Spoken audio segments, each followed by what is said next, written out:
সুপ্রিয় দর্শকবৃন্দ, সবাইকে শুভেচ্ছা জানিয়ে শুরু করছি আজকের ভিডিও। আমি এখন আছি বালিয়াকান্দি উপজেলার চরপটোরা গ্রামের একটি সিনজেন্টার ধানের প্রদর্শনী জমিতে।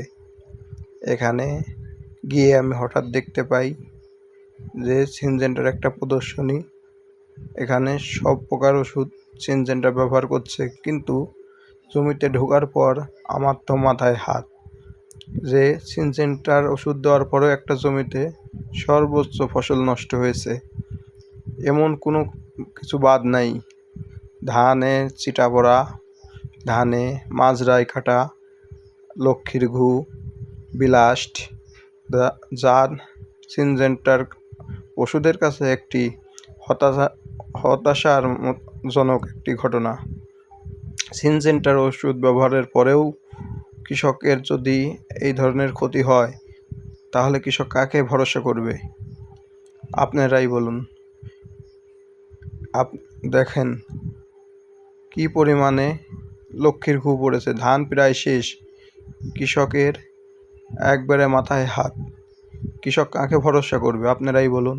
সিনজেন্টা সুনামধন্য বাংলাদেশের একটি কোম্পানি, যার ওষুধ কোনো কাজেরই না। অনেক ধান মাজরায় কাটছে, বিলাস্ট নষ্ট হয়েছে, এবং কি মাজরায় শেষ করে দিয়েছে, এবং কি লক্ষ্মীর ঘু পড়ে ধান পুরোপুরি শেষ হয়ে গেছে। কৃষক এখন কাকে ভরসা করবে? ভরসা করার মতো কি কোনো ওষুধ কোম্পানি নেই বাংলাদেশে? কৃষকের মাথায় হাত, ফলন লস।